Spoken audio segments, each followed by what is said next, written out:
Bismillahirrahmanirrahim. Assalamualaikum warahmatullahi wabarakatuh. Perkenalkan, nama saya Muhira dari Fakultas Teknik jurusan Teknik Komputer. Saya akan mempresentasikan operating system struktur. Yang pertama yaitu kita harus mengetahui apa atau kita harus mendefinisikan apa itu sistem. Untuk mendefinisikan sistem terdapat dua pendekatan, yaitu menekankan pada prosedurnya dan yang menekankan pada komponen atau elemennya. Syarat-syarat yang harus dimiliki oleh suatu sistem yaitu sistem harus dibentuk untuk menyelesaikan suatu tujuan. Elemen sistem harus mempunyai rencana yang ditetapkan. Adanya hubungan di antara elemen sistem. Dan yang terakhir yaitu unsur dasar dari proses atau arus informasi, energi, dan material lebih penting daripada elemen sistem. Sistem komponen. Di sini saya akan mendefinisikan sistem komponen. Sistem komponen yaitu suatu sistem terdiri dari komponen-komponen yang saling berinteraksi. Komponen sistem dapat berupa subsistem atau bagian dari sistem itu sendiri. Setiap subsistem memiliki sifat-sifat dari sistem untuk menjalankan suatu fungsi tertentu dan mempengaruhi proses sistem secara keseluruhan. Berikutnya, operating system service. Pengertiannya adalah sistem operasi komputer, perangkat lunak komputer ada software yang bertugas untuk melakukan kontrol dan manajemen perangkat keras dan juga operasi-operasi dasar sistem, termasuk menjalankan software aplikasi seperti program-program pengolahan data yang bisa digunakan untuk mempermudah kegiatan sistem manusia.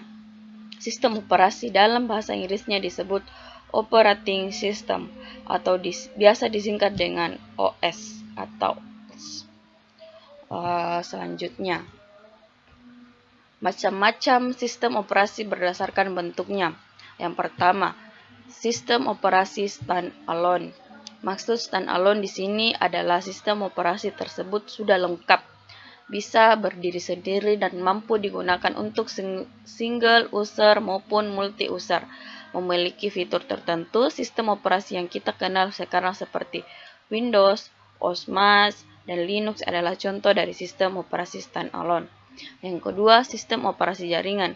Sistem operasi jaringan merupakan jenis sistem operasi yang dikhususkan untuk menangani jaringan. Yang ketiga, sistem operasi embedded. Embedded kalau diartikan adalah ditanamkan. Berarti sistem operasi embedded adalah sistem operasi yang ditanamkan dalam komputer dan hanya diprogram untuk melaksanakan fungsi tertentu yang spesifik. Sistem operasi live atau CD. Live CD, sistem operasi yang tersimpan di bootable CD atau VCD dan dapat langsung dijalankan tanpa harus menginstalnya secara permanen. Sistem operasi ini memiliki kapasitas yang ringan, kira-kira di bawah ukuran CD-nya, dan hanya memiliki fitur terbatas.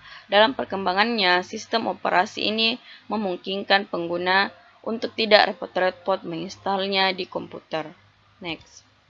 Fungsi sistem operasi. 1. Menjalankan operasi dasar. 2. Mengatur kerja hardware. 3. Wadah program atau aplikasi. 4. Menyajikan tampilan. 5. Mengkoordinasikan kerja perangkat komputer. 6. Mengoptimalkan fungsi perangkat komputer. 7. Menguasai dan melindungi jalannya suatu fungsi program. Next. Yaitu sistem calls. Sistem calls adalah penyediaan antarmuka dari pelayanan-pelayanan yang tersedia dengan sistem operasi. Umumnya sistem calls menggunakan bahasa C dan C++, meskipun tugas-tugas seperti hardware yang harus diakses langsung, maka menggunakan bahasa assembly. Next. Jenis-jenis sistem calls. Pertama, proses kontrol, mengontrol proses yang berjalan. Kedua, file manajemen. manajemen file-file yang berjalan pada program. Device management memanage device apa saja yang digunakan pada program. Informasi maintenance yaitu sebagai penghubung antara user dengan sistem operasi dari berbagai informasi. Communication pertukaran informasi dari proses yang berjalan dengan sistem operasi. Next, sistem program. Sistem software adalah perangkat lunak yang digunakan untuk membantu menjalankan perangkat keras dan sistem komputer. Tujuan dari sistem software adalah membatasi semaksimal mungkin program aplikasi dari kompleksitas sebuah komputer, terutama yang berhubungan dengan akses memori dan perangkat keras secara langsung.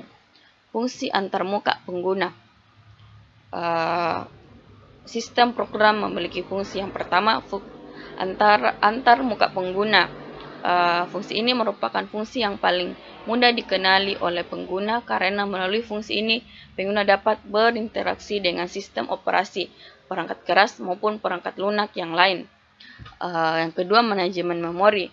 Memori utama atau lebih dikenal sebagai memori adalah sebuah array yang besar dan word dan atau byte yang ukurannya mencapai ratusan, ribuan atau bahkan jutaan. Setiap word atau byte mempunyai alamat tersendiri. Manajemen file, kumpulan informasi yang berhubungan sesuai tujuan pembuatan berkas tersebut. Manajemen proses, yaitu sebuah program yang sendiri dikhususi atau sebuah proses membutuhkan beberapa sumber daya yang menyelesaikan tugasnya.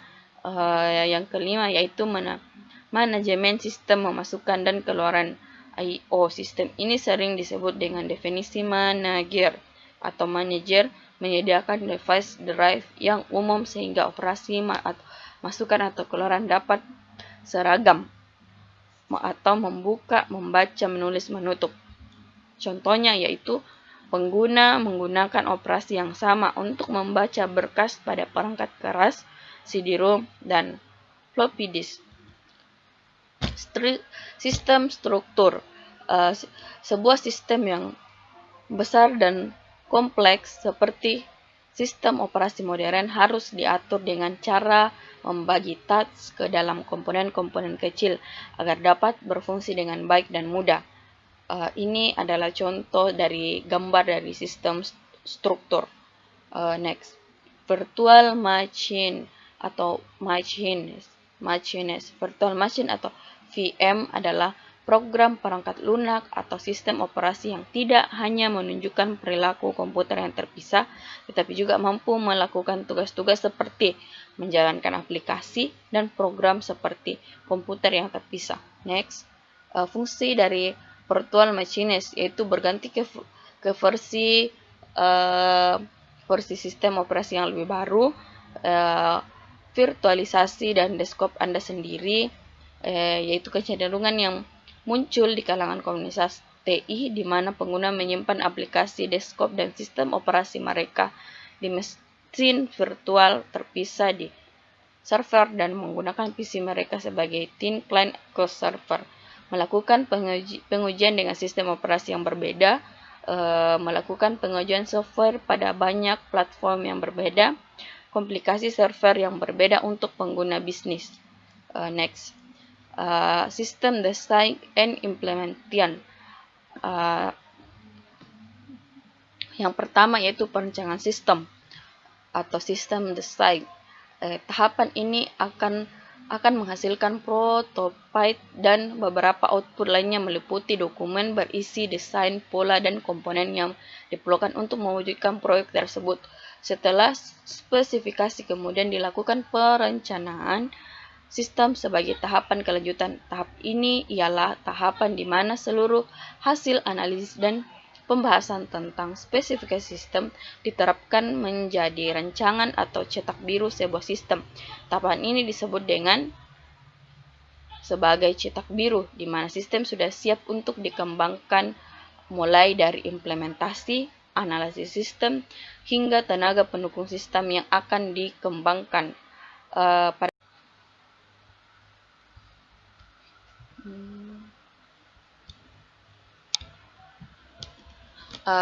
Sistem design and implementation. Yang pertama yaitu perencanaan sistem atau sistem design. Tahapan ini akan menghasilkan prototipe dan beberapa output lain meliputi dokumen berisi desain, pola, dan komponen yang diperlukan untuk mewujudkan proyek tersebut. Setelah spesifikasi, kemudian dilakukan perencanaan sistem sebagai tahap kelanjutannya. Tahapan ini ialah tahap di mana seluruh hasil analisis dan pembahasan tentang spesifikasi sistem diterapkan menjadi rancangan atau cetak biru sebuah sistem. Tahapan ini disebut sebagai cetak biru, di mana sistem sudah siap untuk dikembangkan, mulai dari implementasi, analisis sistem, hingga tenaga pendukung sistem yang akan dikembangkan. Pada tahapan ini, features dan operasi-operasi pada sistem dideskripsikan secara detail. Aktivitas-aktivitas dilakukan adalah yang pertama, menganalisa interaksi objek dan fungsi pada sistem. Yang kedua yaitu menganalisa data dan membuat skema database. Ketiga, merancang user interface. Kemudian yang kedua yaitu implementasi sistem atau sistem implementation. Tahapan berikutnya adalah implementasi, yaitu mengimplementasikan rancangan dari tahap-tahap sebelumnya dan melakukan uji coba. Dalam implementasi dilakukan aktivitas-aktivitas sebagai berikut. Yang pertama, pembuatan database sesuai skema rancangan. Yang kedua, pembuatan aplikasi berdasarkan desain sistem. Yang ketiga, pengujian dan perbaikan aplikasi atau debugging. Next, yang selanjutnya itu sistem generation. Sistem operasi dirancang untuk dapat dijalankan di berbagai jenis mesin. Sistem harus dikonfigurasi untuk tiap-tiap komputer. Program SysGen mendapatkan informasi mengenai konfigurasi khusus ini dari sistem perangkat keras ketika melakukannya. Yang pertama itu booting, yakni memulai komputer dengan melod kernel. Yang kedua, bootstrap program, yakni kode yang disimpan di kode ROM yang dapat menempatkan kernel, memasukkan ke dalam memori, dan memulai eksekusinya. Terima kasih. Mohon maaf jika ada salah kata dari saya, karena ini adalah tugas wajib saya, jadi mohon maaf jika ada kata dan salah. Saya ucapkan terima kasih. Wassalamualaikum warahmatullahi wabarakatuh.